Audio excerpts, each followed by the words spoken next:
নমস্কার, আশা করি সবাই ভালো আছেন। আমি তনুশ্রী। অন্যান্য দিনের মতো আমি আজও হাজির হয়েছি নতুন একটি রেসিপি নিয়ে। সবাই জানে মাছে ভাতে বাঙালি। বাঙালির মাছ ছাড়ে কি চলে বলুন? চলুন, আমি আজ একটি সামুদ্রিক মৌরলা মাছের রেসিপি বানাবো পেঁয়াজকলি আর আলু দিয়ে। আমি এখানে সামুদ্রিক মৌরলা মাছ নিয়েছি 300 গ্রাম।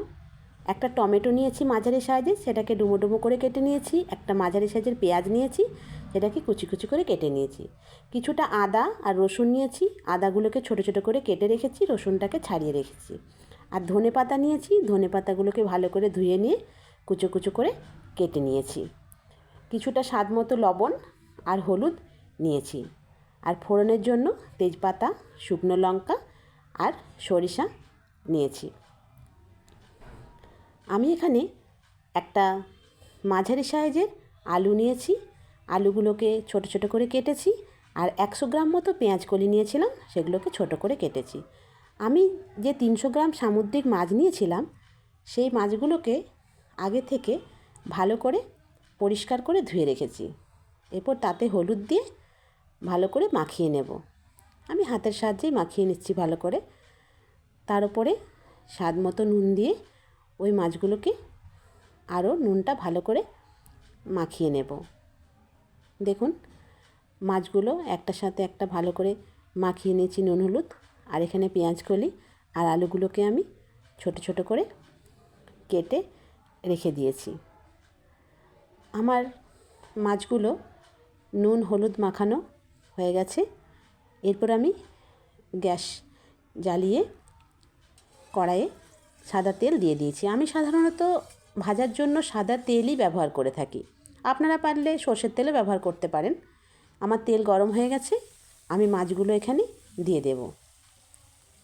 মাছগুলো আস্তে আস্তে দিয়ে সবগুলো তেলের মধ্যে ভালো করে সাজিয়ে দেব, যাতে সব মাছগুলো ভালো করে ভাজা হয়ে যায়।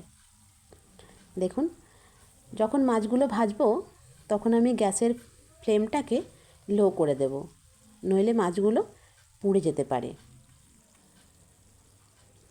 এরপর আমি যে রসুন আদা নিয়েছিলাম আর তার সাথে কুচনো টমেটো আর কিছুটা পেঁয়াজ, পুরোটা না, কিছুটা পেঁয়াজ, কুচনো পেঁয়াজ আমি গ্রাইন্ডারে নিয়ে পেস্ট করে নেব। একটু জল দিলে ভালো হয়, পেস্টটা ভালো তৈরি হবে। জল নাও দিতে পারেন। দেখুন, আমার মাছগুলো ভাজা হয়ে গেছে।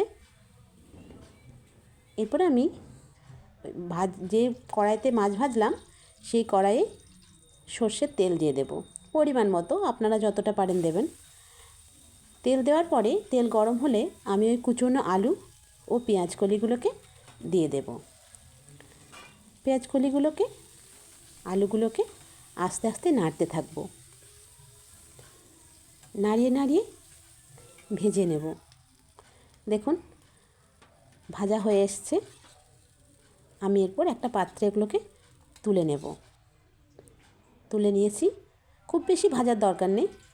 এরপর আমি ওই পাত্রেই আবার একটু সর্ষের তেল দিলাম, তাতে কিছুটা সর্ষে ফোড়ন দিলাম, একটা তেজপাতা, একটা শুকনো লঙ্কা দিলাম। আমি এগুলোকে নেড়ে নেব। দিয়ে যে কুচনো পেঁয়াজটা ছিল সেই পেঁয়াজটাকে দিয়ে দেব। পেঁয়াজটাকে নিয়ে ভাজতে থাকব। পেঁয়াজটা ভাজার জন্য অল্প করে নুন দিয়ে দেব, তাতে পেঁয়াজটা একটু নরম হয়ে যাবে। নুন দেওয়ার পর পেঁয়াজটাকে নাড়তে থাকবো। এরপরে আমি যে আদা রসুন টমেটো পেঁয়াজের পেস্ট বানিয়েছিলাম কড়াইয়ের মধ্যে দিয়ে দেব। কড়াইয়ের মধ্যে দিয়ে আবারও নাড়তে থাকবো যতক্ষণ না তেল ছাড়ছে। তার আগে বলে নিই, হলুদ পরিমাণ মতো দিয়ে দেবেন আর লবণও স্বাদ মতো দিয়ে দেবেন। একটু জল দিয়ে দেব, তেল ছেড়ে দিয়েছে, এরপর একটু জল দিয়ে দেব, নইলে মশলাটা ধরে যেতে পারে। জল দিয়ে নাড়িয়ে নেব।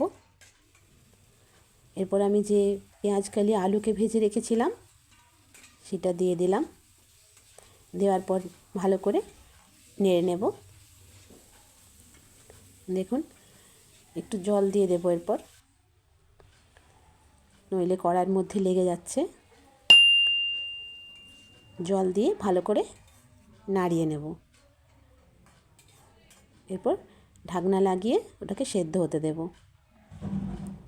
গ্যাসের ফ্লেমটাকে কমিয়ে দেব, ততক্ষণে সেদ্ধ হয়ে যাক। সেদ্ধ হয়ে গেছে। এরপর আমি আমার ভেজে রাখা মাছগুলোকে ওর মধ্যে দিয়ে দেব।